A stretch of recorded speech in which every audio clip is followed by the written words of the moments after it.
లబ్ధి పొందనప్పుడు నేను ఒకటే అంటే కేఏ పాల్ 170 సీట్లో పోటీ చేస్తే నీకు 170 సీట్లో నుంచే అవకాశం లేదా, నీకు ఆ క్యాడర్ లేదా? లేనప్పుడు ఎందుకు పార్టీ పెట్టాలా? మళ్ళీ 2019లో ఏం చేశాడు? చంద్రబాబు న్యాయం చేయడం కోసం అని చెప్పని ప్రభుత్వం మీద ఉండే వ్యతిరేకత తగ్గించడం కోసమని డైరెక్ట్గా పోటీ చేశాడు. కమ్యూనిస్ట్ పార్టీతో, బీఎస్పీతో తర్వాత ఆయన కలిసి పోటీ చేశాడు. ఫస్ట్ ఏమో టీడీపీ, బీజేపీ, జేఎస్పీ.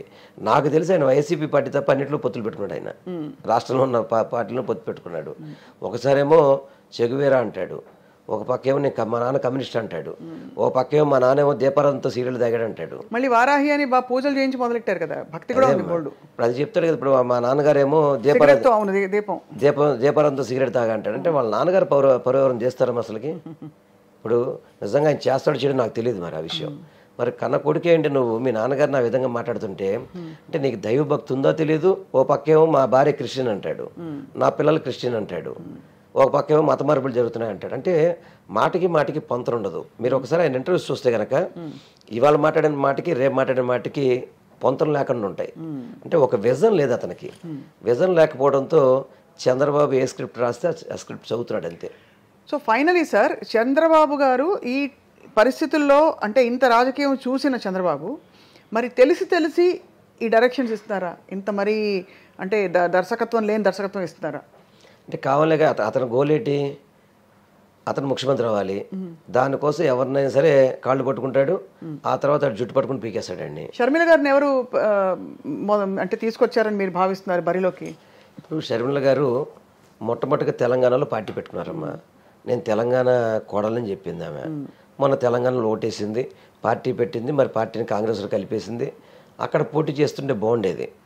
కానీ అలా అక్కడ పోటీ చేయకుండా అక్కడ రేవంత్ రెడ్డి కానీ, సోనియా గాంధీ కానీ వీళ్ళందరూ కూడా చంద్రబాబుతో టైఅప్ ఉన్నారు కాబట్టి ఇక్కడ జగన్మోహన్ రెడ్డి గారిని దించడానికి ఈమెను ఒక అస్త్రంలాగా వాడటానికి ప్రయత్నం చేస్తున్నారు. కానీ అది ఇక్కడ ఫలించదు. ఇక్కడ తెలంగాణలో ఏ విధంగా అట్టర్ ఫెయిల్యూర్ అయిందో ఇక్కడ డబుల్ అట్టర్ ఫెయిల్యూర్ అయిపోద్ది ఆమె. ఎందుకంటే ఎక్కడో అక్కడ దేనికో సంథింగ్ ఆమె ఆశపడి వెళ్ళింది అక్కడికి. కొద్ది రోజుల్లో ఆమె నిజం తెలుసుకుంటుంది. తెలిసిన తప్పు తెలుసుకొని అన్నయ్యతో చెప్పొద్దని మాత్రం నేను అనుకున్నాను. ఎందుకంటే తను కొన్నిటికేదో ప్రలోభాలకి లోబడిందేమో అని అనుకుంటున్నా. ఏదో విధంగా చంద్రబాబు మాయ మాటలు చెప్తాడు, ఆ మాయ మాటలు నమ్మిందో అని చెప్పని మాత్రం నేను భావిస్తున్నాను. దాని మీద ఇక్కడ మాట్లాడుతుంటే ప్రజలు కూడా హర్షించట్లేదు. ఎందుకంటే రాజశేఖర రెడ్డి గారికి చంద్రబాబుకి అస్సలు పడేది కాదు. అటువంటి వ్యక్తి ఇంటికి వెళ్ళావు నువ్వు.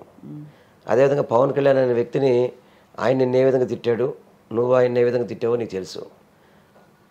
మన షర్మిలమ్మ గారి వ్యక్తిగత విషయాలు కూడా మాట్లాడాడు పవన్ కళ్యాణ్. అసలు మాట్లాడారు. టీడీపీ సోషల్ మీడియా సెల్ నుంచి రకరకాల పుకార్లు, పోలీస్ కంప్లైంట్లు ఇవన్నీ కూడా చూసాంగా. ఇప్పుడు పవన్ కళ్యాణ్ కూడా మాట్లాడాడు కొన్ని విషయాలు. ఆ ఇంటికి వెళ్ళి నువ్వు కూర్చున్నావంటే దాని అర్థం ఏంటి? ఇవన్నీ కూడా ఆమె మాకైతే అంటే నేను మాట్లాడలేకపోతున్నా కానీ ఆమె అయితే మాత్రం తప్పు చేస్తుందని మాత్రం నేను భావిస్తాను గారు. సో మొత్తానికి సార్ వెల్లంపల్లి శ్రీనివాస్ గారు మొదటి నుంచి అంటే జగన్మోహన్ రెడ్డి గారి టీం అందరూ కూడా ఎప్పుడు ఎన్నికల ముందు జనంలోకి రావడం కాదు, ఎప్పుడు జనంలోనే ఉంటారంటారు. ఇప్పుడు ఏమైనా తేడా తెలుస్తుందా మీకు? అలాగే ఉందా? ఏం తేడా ఉంటుందమ్మా? మీరు కోవిడ్ అయిపోయిన తర్వాత చూడండి, 175 నియోజకవర్గాల్లో కూడా గడప గడప మన ప్రభుత్వం కావచ్చు, జగనన్న సురక్ష కావచ్చు, జగనన్న ఆరోగ్య సురక్ష కావచ్చు, మా నమ్మకం నువ్వే జగన్ కావచ్చు, మా భవిష్యత్తు నువ్వే జగనన్న కావచ్చు, ఇవన్నీ కూడా ప్రజలతో ముడిపెట్టిన కార్యక్రమాలు ప్రతి ఒక్కటి కూడా. అంటే కంపల్సరీగా ప్రజాప్రతినిధి అనే వ్యక్తి ప్రజల్లోకి వెళ్ళే విధంగా మొట్టమొదటి నుంచి ప్లాన్ చేశాడు. ఎందుకంటే మీరు మళ్ళీ ప్రజాప్రతినిధి 5 ఏళ్ళ తర్వాత ప్రజల దగ్గరికి వెళ్ళడం కాదు, ప్రతినిత్యం కూడా ప్రజలతో ఉండాలి, ప్రజల సమస్య పరిష్కరించాలని చెప్పని ఆయనే ప్లాట్ఫామ్ క్రియేట్ చేసి 178 మందిని రోడ్డు మీద పంపించి మళ్ళీ దాని మీద మన మానిటరింగ్ మళ్ళీ మీరు వెళ్ళారా లేదా అని మాకు ఎవరి 3 నెలలకు ఒకసారి మా డేటా ఇవ్వడం కానివ్వండి. ఇప్పుడు గడప గడప మన ప్రభుత్వం ఉందమ్మా. నేను నా కాన్స్టిట్యున్సీలో యాక్చువల్గా చెప్పాలంటే స్టేట్లో ఫస్ట్ రావాల్సింది నేను ఆ ప్రోగ్రాంలో. నా కూతురు పెళ్లి కాబట్టి ఒక 20 రోజులు గ్యాప్ తీసుకున్నా. దాంట్లో ప్రసాద్ రాజు గారు వాళ్ళు ఒక ఇద్దరు ముందు వచ్చారు, 3rd ప్లేస్లో నేను ఉన్నాను. అంటే ఆయన ఇచ్చిన టాస్క్ ముందుకెళ్ళాలని నేను, అలాగే మేమందరం ఎమ్మెల్యేస్ పోటీ పడేవాళ్ళం. పోటీ పడి నేను వాళ్ళకంటే ముందుకెళ్ళాలని ఆ తప్పంతో పనిచేశాం కాబట్టి ఈరోజు మాకు ఎలక్షన్ అనేది మాకు పెద్ద కష్టమనే పరిస్థితి లేదు. రోజు ప్రజలతో ఉంటున్నాం. చివరికి కొన్ని ఇళ్ల దగ్గరికి వెళ్తే ఎన్నిసార్లు వస్తారా మీరు రావక్కర్లేదనే పరిస్థితి ఉంటుంది మాకు. ఆ విధంగా ప్రజల దగ్గరికి ప్రజాప్రతినిధులను పంపించిన ముఖ్యమంత్రి మా ముఖ్యమంత్రి గారు, మా జగన్మోహన్ రెడ్డి గారు. సార్ మొత్తం జిల్లా అధ్యక్షుడిగా ఉన్నప్పటికీ కూడా మీరు లోకల్ కాదని చెప్పి కొంత ప్రచారం చేస్తున్నారు ప్రత్యర్థులు. సో వాళ్ళకి ఏం సమాధానం చెప్తారు? ఒకటమ్మా, ఇక్కడ ఎమ్మెల్యేలుగా చేసిన వ్యక్తి ఇప్పుడు బోండా మోండి ఇల్లు ఎక్కడ? East constituency. మల్లాది విష్ణు గారి ఇల్లు ఉండేది ఎక్కడ? East constituency. నా ఇల్లు ఎక్కడ? కరెక్ట్గా సెంట్రల్ బోర్డర్ దాటితే నా ఇల్లు ఉంటుంది.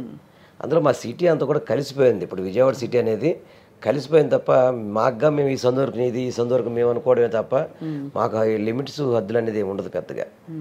మేంగా అనుకోవడమే ఈ సందర్భం నేను ఎమ్మెల్యేని, ఈ సందర్భం నువ్వు ఎమ్మెల్యే అనుకోవడం తప్ప ప్రజలకి పెద్ద తేడా తెలియదు. ఇప్పుడు కేదరాస్పేట వెళ్ళి మీ ఎమ్మెల్యే ఎవరంటే వాళ్ళకి కన్ఫ్యూజ్ ఉంటుంది. ఎందుకంటే ఆ బోర్డర్ అది ఒక రోడ్డు ఏమో సెంట్రల్ కింద ఉంటుంది, ఒక రోడ్డు వెస్ట్ కింద ఉంటుంది.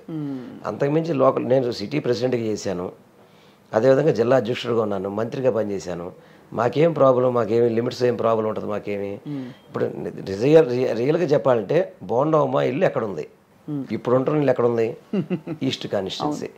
అందుకని ఇవన్నీ ఊరికే వాళ్ళు ఏమి నా గురించి ఆరోపణలు చేయలేక ఇవి చెప్పడం తప్ప ప్రజలు అన్ని కూడా చాలా దారుణంగా మీరు ఏదో వెన్నుపోటు పొడిచి లాక్కున్నారు విష్ణు గారి దగ్గర ఇవన్నీ చెప్పారు. గురువు దగ్గరే చేశారంటే మీరు దాని కౌంటర్ కూడా ఇచ్చారు కదా, వెన్నుపోటుకి కేర్ ఆఫ్ అడ్రస్ చంద్రబాబు గారని. అంతే కదా, వెన్నుపోటుకి చంద్రబాబు కేర్ ఆఫ్ అడ్రస్, దాంట్లో డౌట్ ఏముంది? ఇప్పుడు నేను విష్ణు గారు 2009 కలిసే ఉన్నాం, దాంట్లో డౌట్ ఏం లేదు. 2009లో ఉన్నా నేను కావాలని ఇక్కడ రాలా. మా ముఖ్యమంత్రి గారు ఇప్పుడు నాకు మా నాయకుడు జగన్మోహన్ రెడ్డి గారు ఆయన చెప్పింది, ఆయన కుప్పంలో పోటీ చేయమంటే కుప్పంలో పోటీ చేస్తాను వెళ్ళి. ఆయన చెప్పింది చేయడమే నేను ఒక ఆయన దగ్గర ఉంటున్న వ్యక్తిగా నేను ఆలోచిస్తాను తప్ప ఇక్కడ నాకు వేరే ఆలోచన ఉండదు. ఇప్పుడు ద్రోణాచార్యుడు చెప్తాడు, పక్షికి గుంటికి కొట్టాలంటే కన్నే చూడాలంటాడు తప్ప పక్షిని చూడరు. నాకు ముఖ్యమంత్రి గారి మాట వేదం, అంతే. ఆ వేదం ప్రకారం వెళ్ళడమే తప్ప నాకు వేరే ఆలోచన ఉండదు నాకు. ఇంకా సార్ మీరు చాలా ఎంతో ఆశయంతో స్టార్ట్ చేసిన వెల్లంపల్లి ఫౌండేషన్ ఇప్పుడు మీ అమ్మాయి మొత్తం చూసుకుంటున్నారు. అండ్ గత సంవత్సరం పెళ్లి చేశారు మీ అమ్మాయికి ఘనంగా. సో చెప్పండి సార్, ఈ ఫౌండేషన్ ద్వారా ఏ కార్యక్రమాలు, ఎటువంటి కార్యక్రమాలు చేస్తున్నారు? అంటే మా పాపకు కూడా చిన్నప్పటి నుంచి కొంచెం అంటే మామూలుగా జనరల్గా మేము అంత వెల్ ఫ్యామిలీకి బతికాము. ప్రజల కష్టాలే కూడా తెలవాలనే ఉద్దేశంతో ఒక ఫౌండేషన్ పెట్టి పాపని, మా అన్నయ్యని, మా కుటుంబ సభ్యులంతా కలిసి దాంట్లో ఫౌండేషన్ ఉన్నారు. ఆ ఫౌండేషన్ ద్వారా ఏంటమ్మా ఎవరికి ఎటువంటి అవసరం ఉన్నా కానీ, ఎందుకంటే ప్రభుత్వం మ్యాక్సిమం చేస్తుంది. ప్రభుత్వ పథకాలు కొన్ని అందరూ ఉన్నారు, అదేవిధంగా కొన్ని ఫెసిలిటీ క్రియేట్ చేయడానికి ప్రభుత్వం పని చేయలేకపోయిన కొన్ని పనులు ఉంటాయి కొన్ని. వాటన్నిటికీ కూడా మా ఫౌండేషన్ ద్వారా నా పాప మొత్తం చూసుకొని దాన్ని ముందుకు తీసుకెళ్ళడం మా కాన్స్టిట్యున్సీలో చాలా వరకు చేసాము మేము.